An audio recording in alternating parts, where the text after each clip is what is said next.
So happy to be here, everybody. We've got a great program for you today. Content creation for effective thought leadership. I've got Ron Latz and Robert Weiss here with me. This is going to be something where, we're going to walk through a lot about how to build thought leadership and how to build brand in your professional services arena. Again, the content we're providing today, it's not considered legal or financial or professional advice. We're just kind of talking shop a little bit here for you guys. And we've been through a few of these already. We did Future of Legal Tech. We did Legal Business Development Coaches Corner. And then next month in December, we're hitting up Tips from America's Top Rainmakers. I've got another great panel for you all, wrapping up the year with a hit. As I mentioned today, we're going to be doing content creation for effective thought leadership. And we're going to jump in. Before we do that, let's just take a moment to meet our panel today. Ron, why don't we start off with you and just want to give a little of your background and how you came to be? Yeah, thanks, Steve. I appreciate it. My name is Ron Latz. I'm the founder of Legal Phoenix. We are a legal marketing consultancy, and we offer fractional CMO services exclusively with lawyers, but we do speak with a lot of other service professionals and try to help them protect their marketing investments to ensure that they are generating the results that they are hoping for. Yeah, fantastic. And Robert? Hi, everybody. I'm Robert Weiss, founder of Multivision Digital. We are a digital marketing company that focuses on video, and video. What about books? Yeah. We can I had turn to them ask. into video. I had to ask. I've got a smart ass right inside of me that wants to come out all the time. Bring it on. There we go. All right. Well, we're gonna have some fun today, everybody, and most importantly, we're gonna have fun, but we're gonna learn. We're gonna work on and workshop a lot of different elements of how to be successful in building your personal brand and be a thought leader, the person that's thought of in your space. I'm Steve Fretzen, Be That Lawyer. I work with the lawyers around the world, helping them to significantly grow their law practices through coaching and training, best practices, the things that lawyers never learn in law school or what they learn from me. And the goal is to be that lawyer, confident, organized, and a skilled rainmaker. I also currently run 4 Rainmaker roundtables where top rainmakers get together to talk shop and work through their challenges and how they're going to have their best year every year. And they do. They just told me that because I asked, how's your year going? And everybody's having their best year. So very pleased with that. Let's jump in and get to it, guys. We've got a lot of slides to cover today. I don't know that we'll even get to them all, but we're going to try. And let's start off with what you all believe and think about thought leadership. Robert, let's start with you. How do you sort of define thought leadership and what that means in your space? Yeah, it's pretty well defined just in the words, you know. Then we're done. We're done for yeah, the day, seriously. everybody. I mean, Thanks for joining us today. I don't know if they really have any more than that, but I guess it's all you can be a thought leader, but nobody will know about it. Yeah. So you need to really be the expert in your area and prove that you're the expert in your area. I think that's the greater kind of like definition of being a thought leader, because you can be a thought leader to your kids and that's it, right? Yeah. So it's I'm not about even that. My kid thinks I'm a thoughtless leader. Like he's like, you don't know Jack. I'm like, they must "I be actually know a few- teenagers then, you know. I actually know a few things, kid. When they were younger, they, you know, you Oh, were, when they were younger, yeah. Then I was a superstar. As soon as you get the teenage years, forget it. yeah. Dad's a So I moron. think it's, you know, the being a thought leader is also making sure that people understand it, whether you're up on stage, whether you're doing webinars like this, or writing, or providing bylines for articles, for quotes, or PR on TV or video. You need to be out there to become a thought leader. So Yeah. just by, you know, I guess the first thing is saying you're a thought leader, saying you're an expert, having the experience, but then making sure people know that you are. I mean, I would go one step further. I would say the goal would be to not have to say that you're a thought leader, to not have to say you're an expert, and lawyers really can't say that. I think it's how we know you are. Like Robert, I know you're a thought leader in video. What in your career and experiences have led for you to be the one that's thought of when someone thinks video and I need some for my firm or my business? It's an actual question I'm asking you. Yeah, well, I think the way I introduced myself, you know, I said Okay. video, video, video, video, video. Right? That- I'm a believer of good to great. And there's a principle called the hedgehog principle that means that, you know, that's all you do, right? Yeah. I You talk to a burrow lot in. of digital marketing companies. They do website, they do social, they do SEO and PPC and all this other. I'm like, how can you be in your 3-person, 5-person shop, right? Yeah. How can you be good at all of those? So, you know, we're focuses on video, and there's a lot to do with video. So that's, I mean, Yeah. that's it. Ron. And also, Yep. also say that we do produce thought leadership content. For example, how much does a video cost? What's the cost of an average video? They're kind of the same thing, but we have two different angles, right? How much should a 2-minute video cost? What's the cost of an animated video? Those are top questions. How long should a video be? What does batch producing? What to do with videos after you have them? So there's a lot of educational content that we have produced, that we continue to crank out, that positions us as a thought That's leader. it. All right. So it's positioning. Ron? Yeah, I think what Robert is even describing here is it's that experience that then turns into guidance. These are some of the most commonly asked questions that some clients or individuals are coming to you seeking help for, giving you direction. It's not really just the opinions that you are sharing here. It's the insights that you've gathered and captured, right? The scars that you've collected throughout your entire career, and then you're lending that to others through whether it's a story, whether it's the video, whether it's a webinar, maybe you're doing it within a newsletter or sharing content on LinkedIn. That's how Yeah. I would kind of define what thought leadership is there. And when I'm, trying to share content and put myself in a category of thought leaders within legal marketing, right? Like what I'm trying to do is I'm trying to help someone.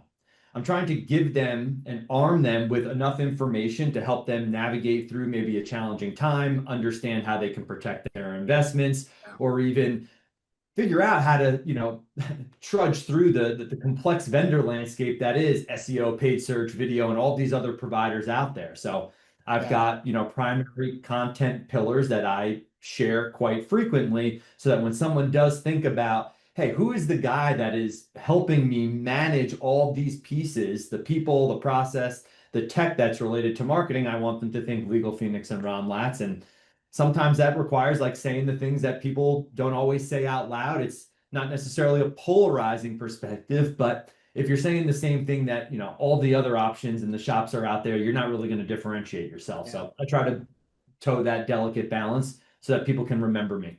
Yeah.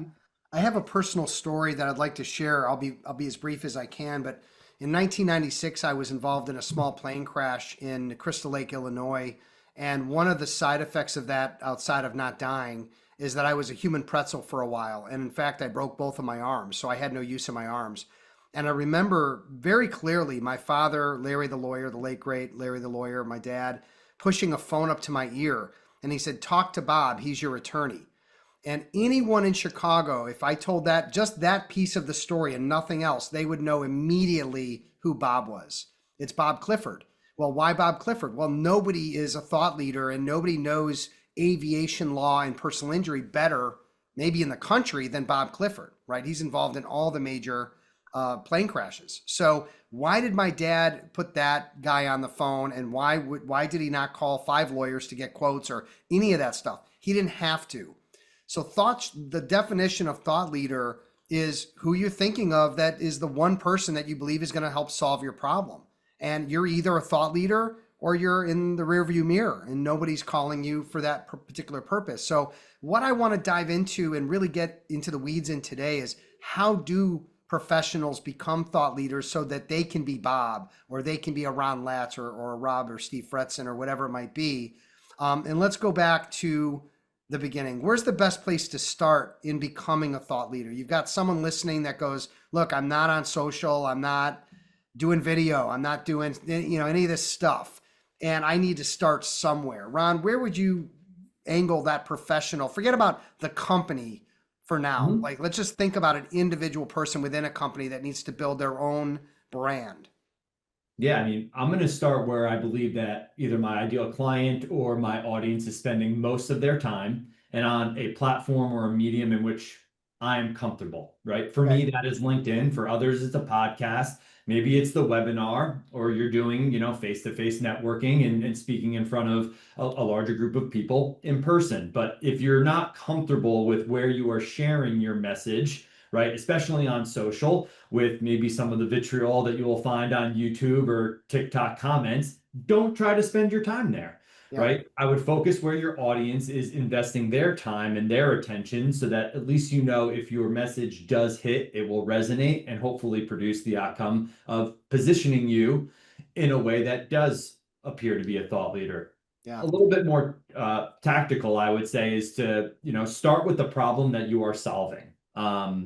There are many things that you can share throughout positioning yourself as a thought leader, but you're the subject matter expert in this. You can share information through your experiences that will put them on the right path. And I think that's, one of the things that people really struggle with, is they don't know what to write, or they don't know what to share, when to share it. Just start small. Yeah. Just start small, start with the problem. And I think that's where you can really expand off from. Yeah. And obviously video has become a huge part of what drives thought leadership. Robert, from your perspective, somebody wants to get involved in video as an individual, where do they start? So I'll kind of piggyback off of what Ron said, because he's right on point, right, with the whole content area. My specific focus is on video. We start with the strategy, right? Kind of, what is your business objective? Is it SEO? Are you going to a conference and you have a table at a conference? Are you exhibiting? You're speaking at a conference with that specific industry segment. And then what is the distribution channel of that? And that's when we start to carve out the content. So a lot of people want to start a conversation with us talking about the content first, right? Video. What do you see? I don't care about what you see. Tell me the strategy, tell me where it's going, and then let's decide on the content. And to Ron's point, he was talking about the common questions that come up, right? What would you say to somebody when you're talking to them? Right? The things that I'm talking about today, I say all the time. It's nothing new. It's just these people are hearing it for the first time, right? So the message does evolve over time, but if you're going to start, what is the focus? And we have a saying: listen, don't think. Listen to the questions that you're getting all the time about your practice area, a problem, a law, whatever that is. And then you create the content that answers those questions, because that's what people are curious about. Yeah. Don't try to create content that you think is going to resonate. Listen to what people are asking you. Yeah.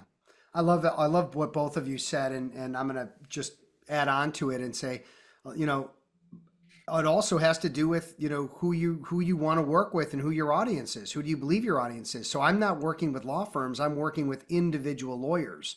So my focus on thought leadership isn't about law firm success, although it leaks into that on occasion quite a bit. But I'm really trying to solve problems and provide content and demonstrate expertise for individual lawyers to grow their individual books and build their individual brands. And so I think it's important to know, whether you're podcasting or your video or whatever it is that you're producing, that you in whatever channels you decide to put it on, that the people are there that you're really targeting. Anything else to add on to this topic before we move on? I would just say a lot of them get caught up in perfection. They want this masterpiece. Yeah. Doesn't have to be that. It doesn't have to be that. It could be off the cuff. It doesn't have to be super polished. You could hire someone like Robert to look like a movie star as well. Not saying that yes, you could certainly do that, right? But just jump in where you feel comfortable, and it doesn't have to be perfect. Yeah, Robert. I'm going to do that. I thought I was gonna chime you in anyway, because I know where your mind is going before you even say it. Exactly. When it comes to video, is so new, and there's so many different pieces of video. Ron, the myth is they look like a movie star. I don't want you to look like a movie star. I want you to be you. Right? So if you got long hair, short hair, whatever it is, I want you to be you. And most people can't when they're in front of a camera, because they don't know, they're not coached. So when you're starting with video, it's really great to work with a video production company, because they will be able to coach and direct you to the point where you can do video for yourself. And Ron, I can't remember if you do your own video, but I know Steve does. And Steve, think about, when you first did your video way back when, you weren't as good as you are now, right? Because you've learned that process. So because you need a professional video, because it's the first place that most people will go to your website, but then click on the video to vet you out. You want something that it doesn't need to be movie quality, but it needs to be professional. So Yeah, good sound, good lighting, dress for success, whatever it might be. But I think what you're saying too, Robert, is authenticity. Be yourself. Don't try to be the movie star. Just be you and talk straight, and people are you want to work with people like you anyway, right? So the more they see themselves in you, maybe the more likely you're going to get the right clients. And again, going back to just people are not comfortable in front of the camera. Yeah, And that's a big part of our job.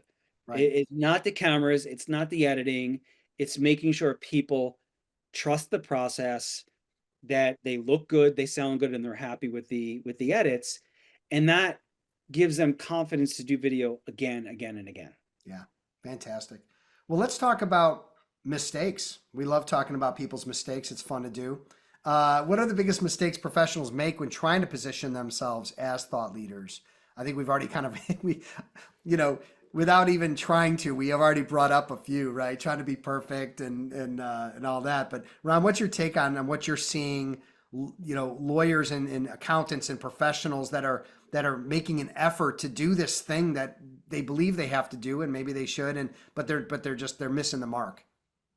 Yeah, without repeating what we've already said, I think some people will jump into maybe content, thought leadership and try to just sound too smart, right? The over polish, just sometimes even like my platform of choice is LinkedIn. I try to, I kind of write like I text. It's a little bit punchier. It's not always like a complete sentence. I'm starting sentences with and or because, and now everyone is talking about M dashes and your emojis and accusing people of being on ChatGPT and having it fake, like that inauthenticity there, the fakeness, like people see and read through that. I think that there's also an instance where, part of my strategy, even on LinkedIn, it's very difficult to get service professionals, let alone lawyers, to chime into the comments and generate engagement to talk about some of the nerdy stuff that I might be sharing about attribution or technology or things like that. So I just try to kind of host the conversation, right? Like it might not be a fully fleshed out thought. I might be leaving little pieces out intentionally or not, but I'm hoping to drive a conversation, get other opinions, hear other people's perspectives. That's what I think is a great part about that platform, where you can have, hopefully civilly, just some discourse, have learn new perspectives, right? I think that's big. And then another thing would be that we haven't touched on is just, the inconsistency. I'm not saying that you've got to post every single day or multiple times a day, but if you want it to work, if you want your message to be heard and you want to separate yourselves and position yourself as a thought leader, you gotta show up, right? If you're doing it once a month or once a quarter, you're not really going to be, you're not going to get the visibility that you really want and what you're looking for.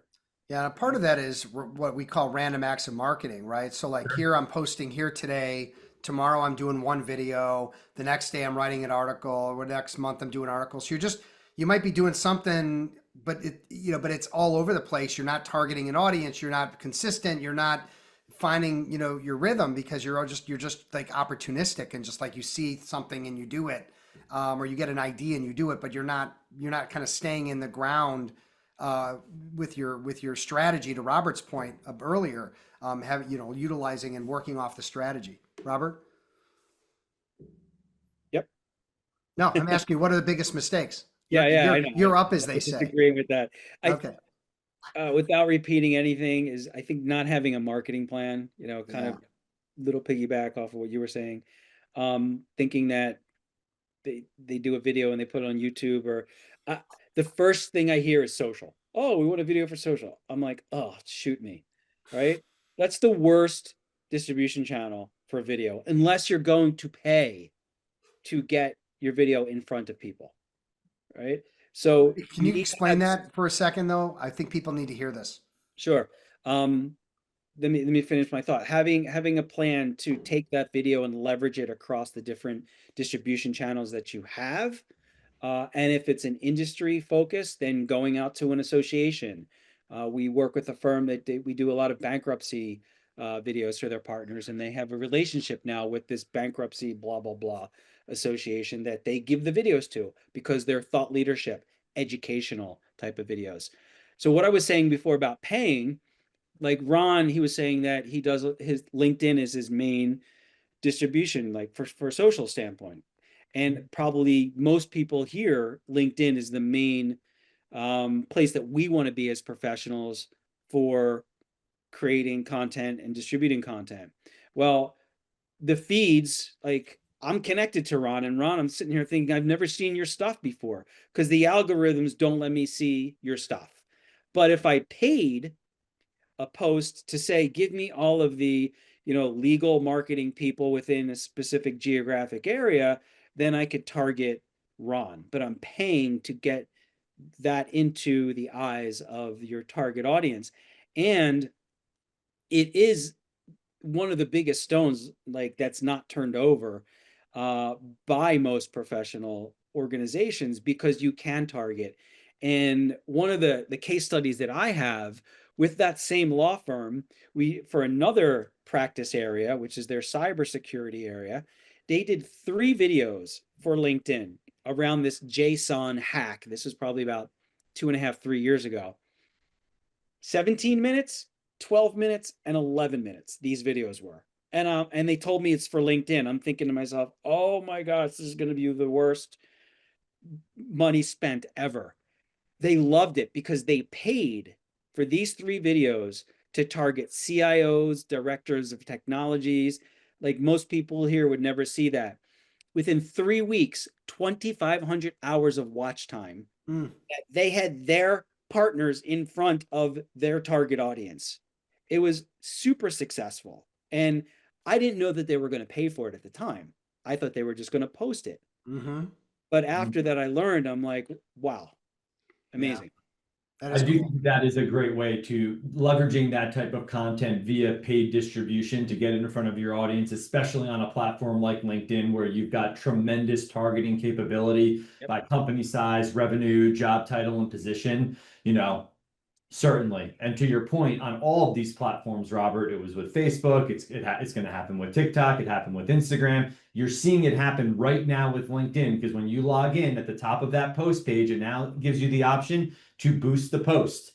They all become pay to play platforms, right? So I'm actively in the process of trying to essentially deplatform because all of my followers on that platform, they're not on my email newsletter list where I do own the distribution and can control how many times I want to deliver my message. And I know that anywhere between 35 and 40% of those people open it, where just a much smaller fraction ever see my posts on LinkedIn. But over time, you can make all of these systems feed each other, right? So on the newsletter, I point people to YouTube and Facebook, and on LinkedIn, I point them to my website and to my newsletter so that I can get that flywheel going and try to distribute it across as many platforms as I possibly can. Yeah.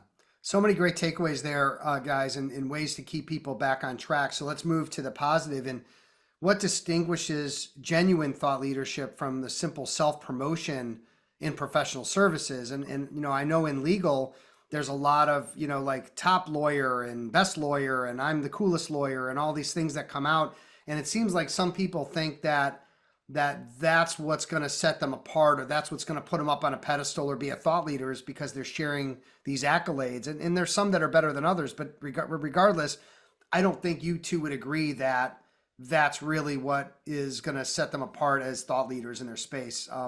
Robert, you want to start us out on this one? Well, yeah, I think everybody knows what self-promotion is, and that just doesn't work. I don't care. Yeah. That's why we say when people come to us, I want to do a firm overview video. I'm like, why would you do that? Well, because we want to promote ourselves and blah blah blah. I'm like, exactly, right? I'd rather take that budget and create a multiple number of like FAQ videos or thought leadership videos because that's about your client. So, people know when they're promoting themselves, Yeah. and that doesn't work. Ron? Yeah, I mean it's more of a look at me. The braggadocious humble brags are usually not so humble. I think if you're looking at it, it's your content is basically saying like, hey, listen, here's something that I think can help you, right? Like it's not the job promotion or the job opening or being nominated to super lawyers. I think that when you are positioning yourself as a thought leader and sharing content that can be helpful to individuals, it's not just about the wins. I think you share the challenges. I think you share some of the losses, right? It's not all sunshine and rainbows when you are trying to build a business, build a practice, and you're going to go through some trials and tribulations that other people are going to experience. And if you share those stories, like you can highlight how you got through to the other side or the way that you would troubleshoot a particular challenge, and people gravitate towards that because they know it's just not the shiny, polished version that everybody does attempt to share on a lot of these platforms. So to Rob's point, like we know what the self-promotion stuff is, and if you can avoid that as much as you can, I think that you should do so. And if there is a need for you to maybe share that you've been nominated to super lawyers or best lawyers, I think there's a time and place for it. I typically would put that more on your company page so that not only do people that are looking to hire you can see that, but opposing counsel is going to see that. You're going to have other individuals that you might hire, right, as a talent tool to say this is a great place to work and highlight that on a different profile and not necessarily the personal. Mhm. The only kind of self promotion that I like and think this is my take. You guys might argue with this. I have a testimonial from a client on LinkedIn. Steve's the greatest things to change my life, change my practice, best investment I ever made, blah, blah, blah. Not my words, right? But I'm repurposing that to let people know this is what I do and this is why I love to do what I do because I'm changing lives and I'm helping people with building up law practice of their dreams so they can have the life they want. So it's self-promoting in the sense that I'm the one taking it off LinkedIn or I'm the one that's taking that plug and putting it on LinkedIn to share, but it's coming from the heart of my client and someone who said kind things about me, and I try to be humble and give them the credit, which I am and I do. But ultimately, I feel like that's a little bit more, that's less cringy than maybe just me saying, hey, this is why I'm so great, which I would never do. But what do you guys, is that cool, not cool, okay, not okay? It works for me. I think if I recall, you had it on your banner. You possibly may have even shared it within the featured section on LinkedIn. Yeah, And those are yeah, other people's words, right, right? right. Right. These are what the people that work with Steve have experienced and the feedback that they are sharing. If they didn't get the success from working with you, they weren't going to say those things.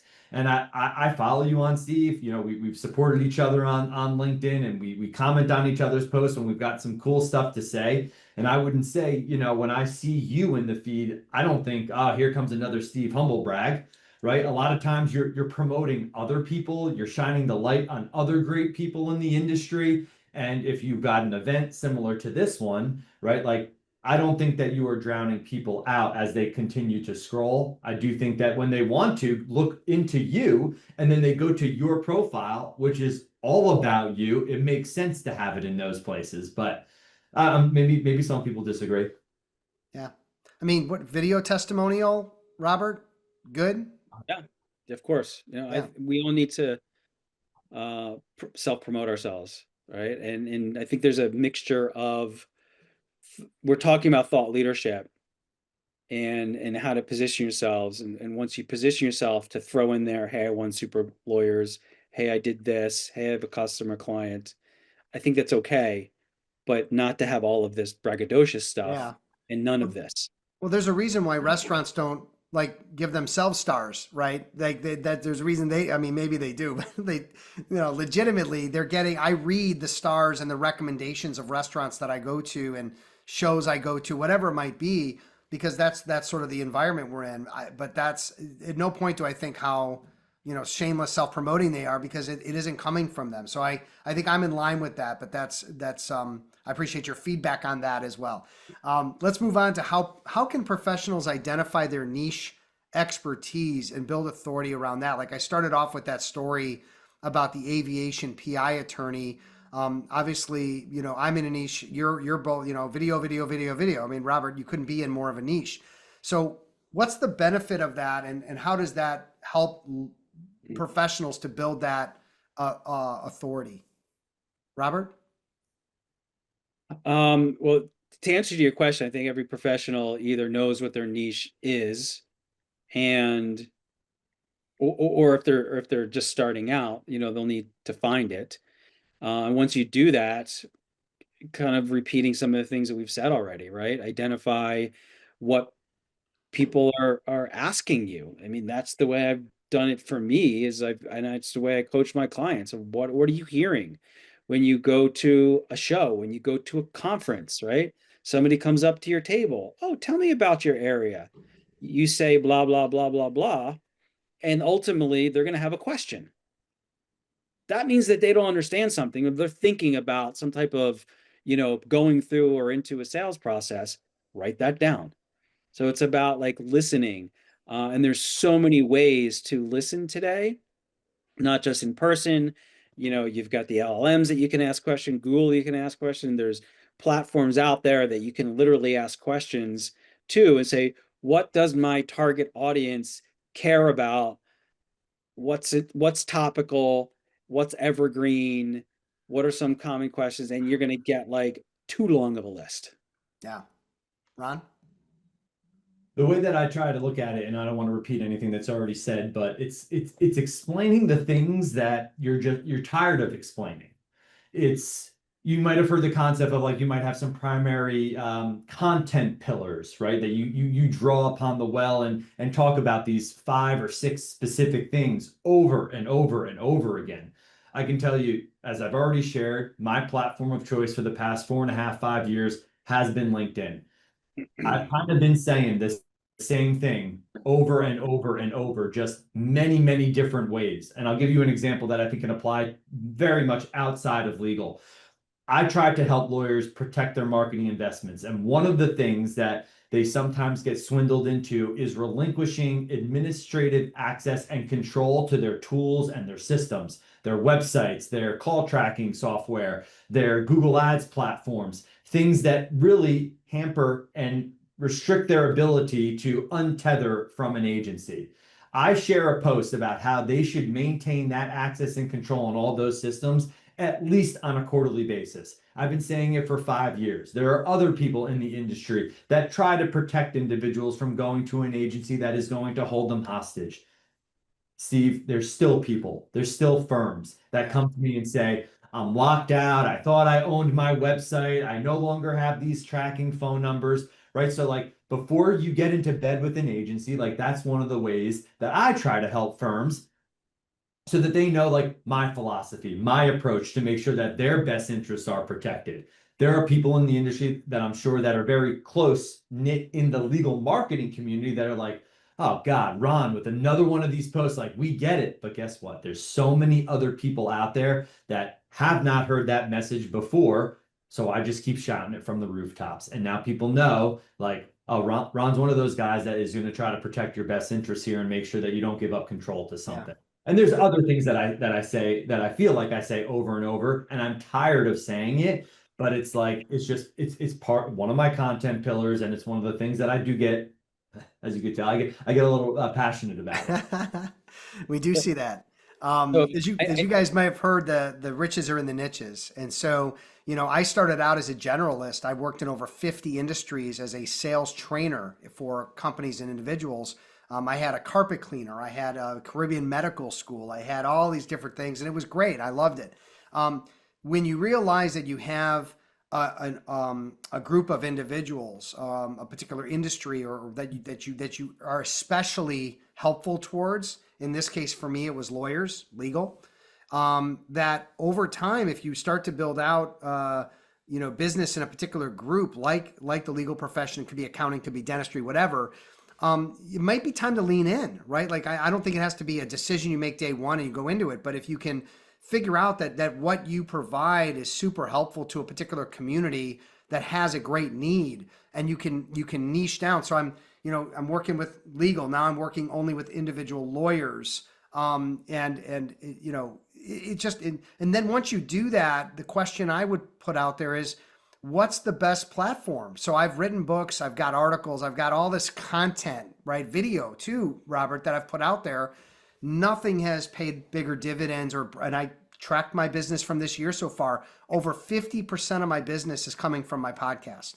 People listening to my podcast, they're picking it up from maybe from video, they're picking it up from different places, but ultimately getting hooked into it, recognizing that it's helpful to them, and that they're finding that I'm authentic in what I'm doing and the content I'm creating. But I think sometimes you have to play around with niches, and you have to play around with different platforms to find which one is going to be best. Mm-hmm. So, if I can yep. piggyback, because I want Please, to make Robert. sure we get to it.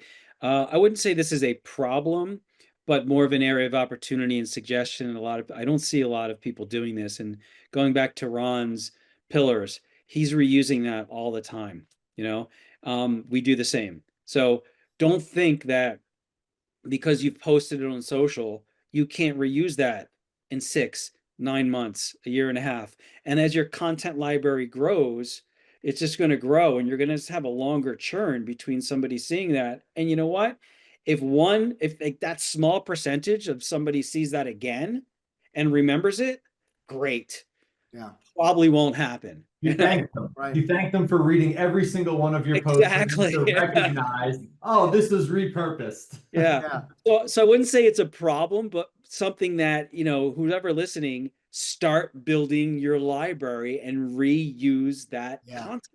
Repurpose. It's never ending. I did a retreat for a big law firm down in Florida, and it was on the psychology of pricing and not writing down and writing off stuff. And it was very well received, and 250 plus equity partners in a room. It was really great. I got a standing ovation. I didn't. I'm just kidding. But there are lawyers in a room. I'm not getting a standing ovation. But it was well received. Now, what did I do with that? Well, I took the PowerPoint and I worked out and I workshopped an article. It's up on Above the Law today.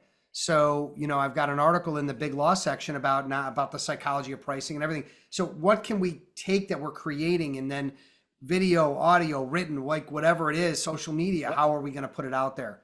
All really important stuff. That's the whole listen, don't think.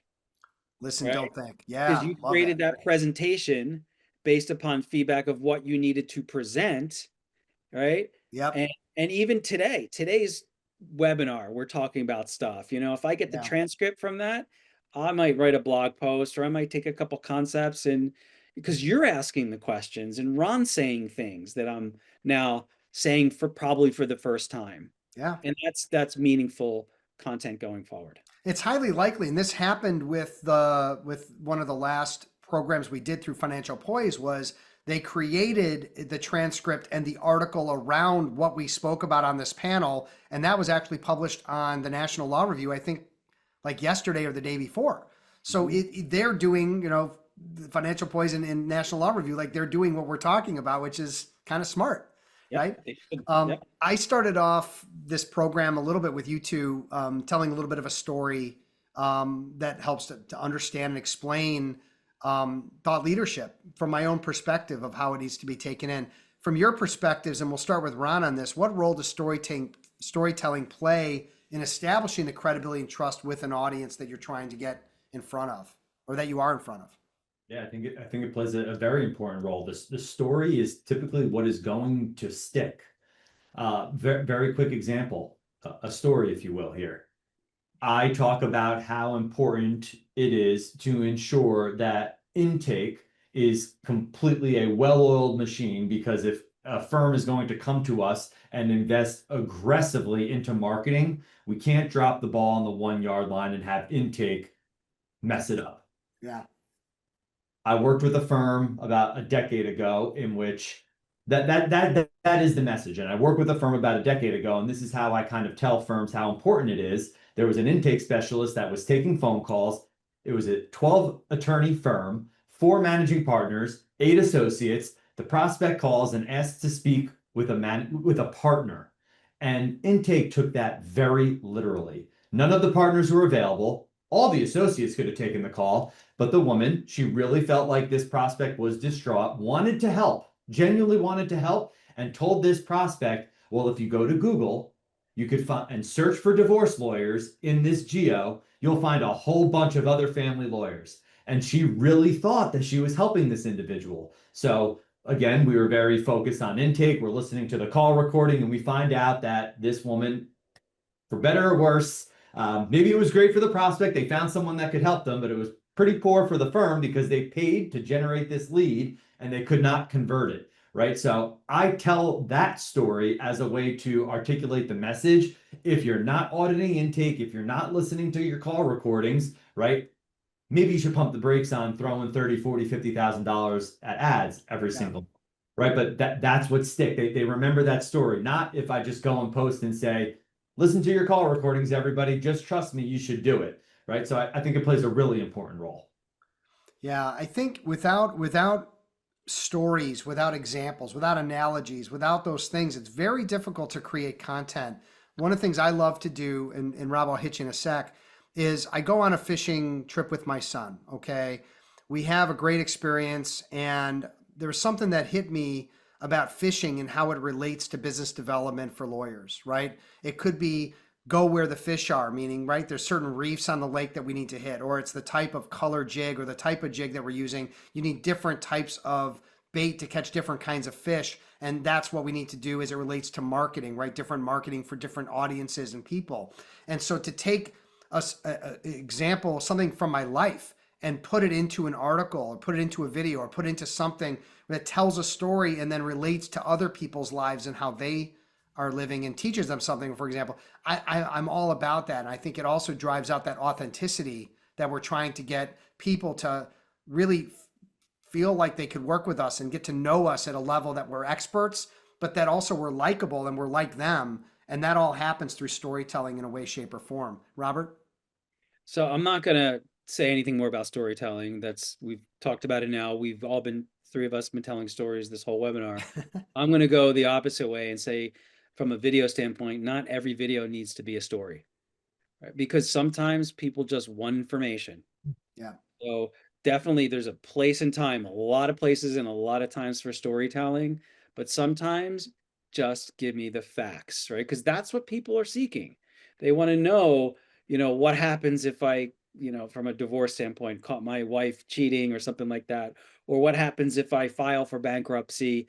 They don't want the story then. They want to know the facts and then go into the story later. So, there's a time and place for all different kinds of content. 100%. So thought leadership, it can, the content can translate into real business. As I mentioned, my podcast is producing highly qualified lawyers coming to me saying, look, I know you, I've been listening to you, you know what you're talking about. I need a coach. I want to hit the next level. And I don't have to do much in that other than to make sure that everybody's a good fit. How can that thought leadership and people that are putting time into video and articles and all the different elements and the posting on LinkedIn, but they're feeling like it's just kind of like going into the void, or that's not really translating into business or client relationships. Ron, what's your take on that and how people can get that to translate into the business? Yeah, I mean, again, I think it will. Robert talked about earlier, this depends upon your goal and objective, right? I'm not necessarily producing content on LinkedIn purely I'm not using it as a pure lead gen channel. I do it to open doors and opportunities that might have been left unopened, right? As far as developing a relationship with you, Steve, and speaking on your podcast and speaking at this webinar, right? I also think that first of all, people also hire people, not necessarily the business or the firm, and those that make individuals think a little bit differently about something that piqued their interest, something that they might not have thought of, is a way that's going to help bridge the gap before they even speak with you. It's a pre-sale. So by the time that people eventually do come into my funnel and schedule a discovery or an alignment call with me, they know how I think, they know how I speak, they've seen me out there, they understand my perspectives, my philosophy, my methodology with marketing. And I think that there are times where that post is going to hit someone right in the crosshairs of when they're struggling with their marketing, and that's what then eventually causes them to reach out to me. So I do think that there are real business opportunities out there, but given your message and the channel that you're, sharing some of this information on, You just have to make sure that it's aligned with your overall goal and objective. Well, yeah, and there's something you mentioned earlier about consistency, right? I think if you're hit or Sure. miss with things, it's not going to catch someone at the right time unless you're lucky versus Yeah. being consistent where the likelihood of you getting, it's like counting cards in Vegas. Yeah, I would rather do that, hopefully not get my legs broken, but I'd like to do that and get away with it than just go in the typical Steve Fretzen, you're going to lose half the time, right? Yeah. Yeah. Robert? Mhm. Yeah, I mean, piggybacking off of Ron in terms of consistency and having a strategy, all of that, how it relates to video specifically, what other medium like showcases the person, the humanity, who that person is. I hear an objection from professional services teams that, oh, we want to get in front of our client, or what if they don't like our video? And I would say, number one, video is going to help you to get in front of your clients because by the time they reach out to you, they've already watched a few of your videos and they're convinced, like any other form of content, that you're the right guy, whether it be a podcast or a blog post, whatever. But again, video is just the epitome of that because you can see somebody in a t-shirt and call this my um Sweater vest? yeah, my sweater vest, but then I've got other Me too. videos, I'm wearing a jacket and I have longer hair, maybe scruffy. So if somebody watches 2 or 3 videos, they can get a sense of you. And then in terms of if they don't like you, well, if they don't like your videos, they're not going to like you in person, which now has saved you time. Okay. So there's really a lot of benefits about, driving the human touch with video. Yeah. Well, we probably have time for a couple more questions. Let's hit them. So there are a lot of different platforms and mediums, LinkedIn, podcast, speaking currently, that yield the highest ROI. Which ones would you guys, I mean, we're going to say it depends. We know Robert's going to go video, but, and Ron's going to go LinkedIn. Maybe we should skip this question. But it really does come down to who and what and why, right? Well, Robert? the strategy, right? So uh LinkedIn is, so we'll call that social media, or is it providing thought leadership to an association? Are you going to, like, you want to rank on search engines or LLMs now?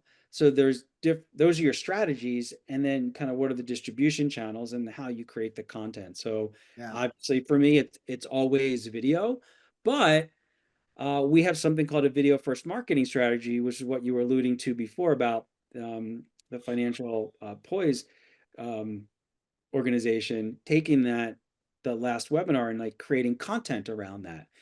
Because right now, video cannot be read by Google. They can't read it. So you're not going to rank just by having video. You need the contextual part around it. So when somebody goes to your site, they'll get there because of the text, but then they'll also see that relevant video content, hopefully at the top of the page, not at the bottom, which I see a lot. And then video increases dwell time, which helps you rank, right? So that's kind of like what Yeah. I would say in terms of getting the highest ROI.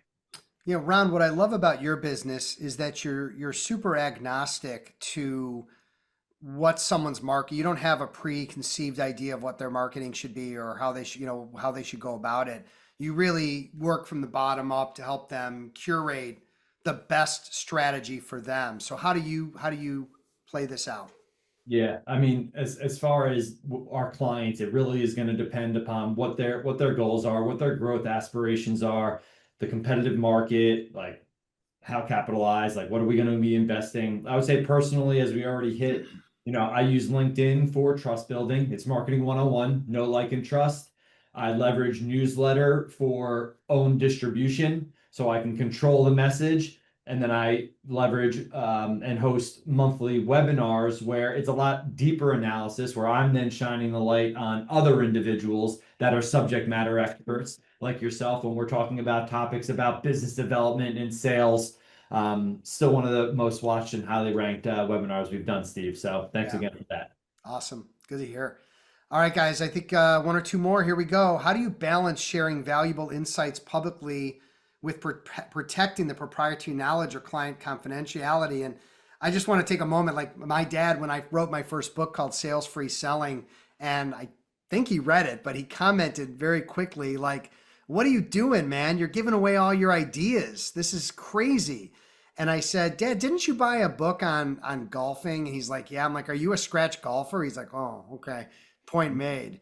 Right? Because I think we've realized that, sharing information is one of the keys to success, but you also want to protect things and maybe, be careful about other aspects of this. So, Robert, I mean, you're in the video space. I think we figured that out at this point. So, you want to have people, tell their stories and solve problems in Q&A, but they also have to be careful of protecting themselves and the things that they put out.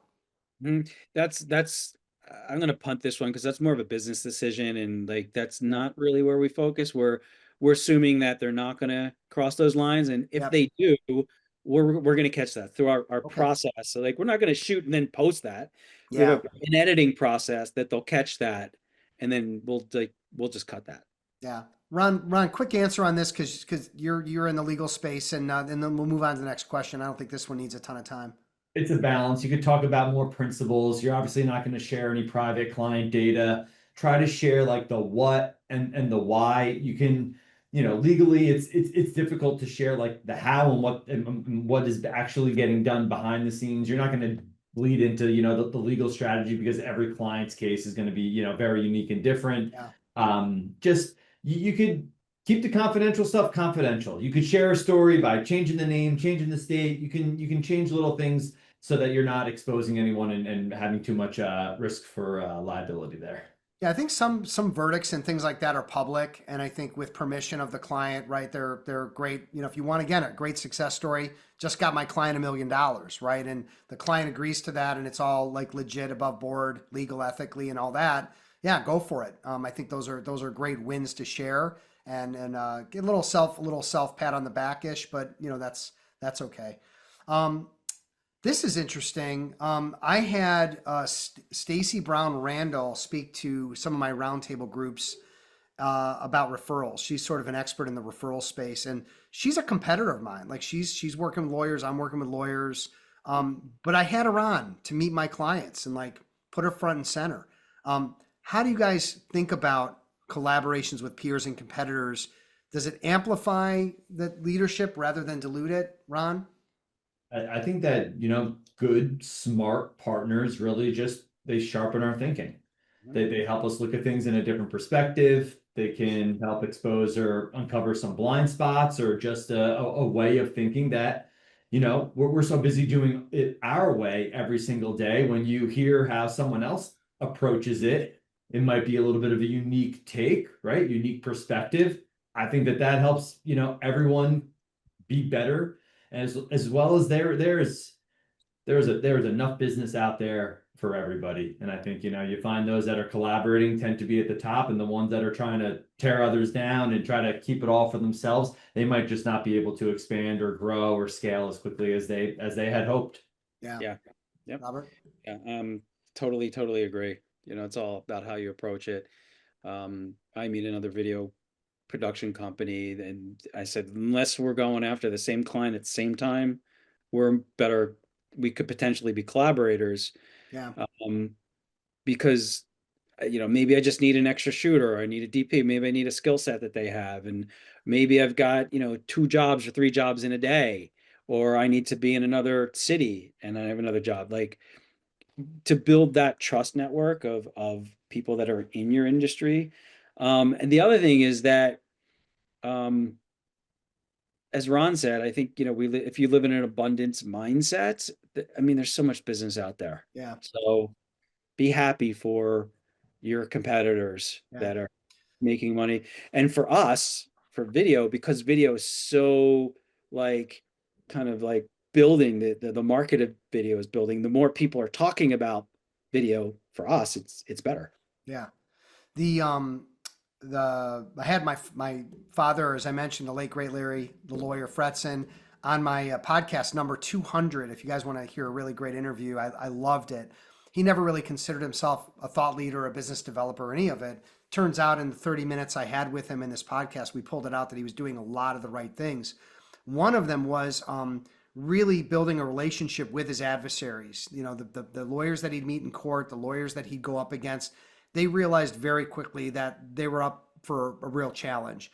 And they hated losing to him, and he won a lot more than he lost.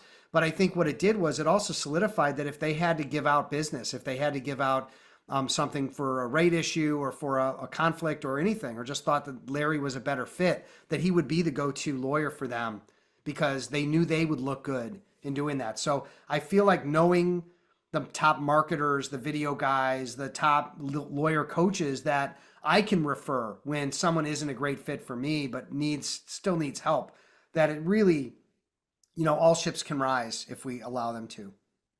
So this will be, I think, our last question, and I think it is actually our last question on the list here. So this is, AI. It's all over. Everyone's all talking about, right? So let's just tackle it and move on. But how do AI and digital tools change the game for thought leadership, both in creation and in distribution? It's really changing the game. I'd love to hear your take on this with video, Robert, because there's now, deep fakes and all kinds of stuff going on in video, but take it any direction you want from the question. For us, the ideation of content is the big thing. We use AI in post-production. Nothing is going to take away of a real person. And I hope that we'll have some rails on deep fake AI videos in the future that have like, hey, this is AI, right? To identify it's AI. Even today, there's a lot of studies out that show that people don't like an AI avatar because they don't trust it. And it's funny because we have used some AI tools to create like a really 3 or 4 seconds of video or an image when we needed to. And I would say 90% of the time, the client takes it out because it's not real.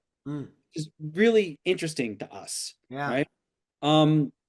So that being said, I think from a human standpoint, there should be no discussion of AI from a video creation. You should always be real in front of the camera. You shouldn't use an avatar. You shouldn't use motion graphics. You should be you in front of the camera, which goes back to kind of what I said in the very beginning, is like you need to be coached on how to be in front of the camera. Yeah. And then from a post-production standpoint, that's where you can use tools. Got it. Ron? Listen, it absolutely has changed the game, especially from an efficiency and productivity perspective. What used to take, hours or days can take minutes or even seconds. To Robert's point here, I think that now there is a thirst for just more authentic and genuine humanness across all spectrums, all marketing spectrums.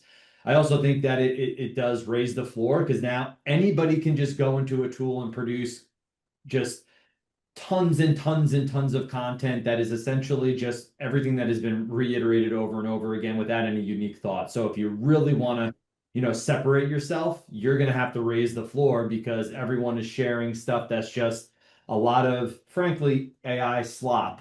And if you want to separate yourself, those real stories, connecting with other people, the human part of it is how you're going to separate yourself from everyone else that's just trying to take a shortcut and not invest in long-term success. And it's funny because I think we as humans are picking up on things like posts, for example, that are clearly AI generated, and we're kind of calling people out on it. So there is something to be said that we're sort of anti-AI in some ways, even though we all may use it for different things. We want it to always be authentic and a human and something that we read or listen to or write and all that. Gentlemen, I want to thank you so much for coming on the panel and sharing your wisdom. So many great ideas and takeaways, and I hope everybody listening and watching enjoyed it as much as I did. And I just want to thank you guys again for being a part of my world and network. And we're all smarter for it. So thank you, gentlemen. Thank you, everybody, for hanging out with us for the last hour. Great stuff. Thanks, Steve. Thank you. Thanks, guys.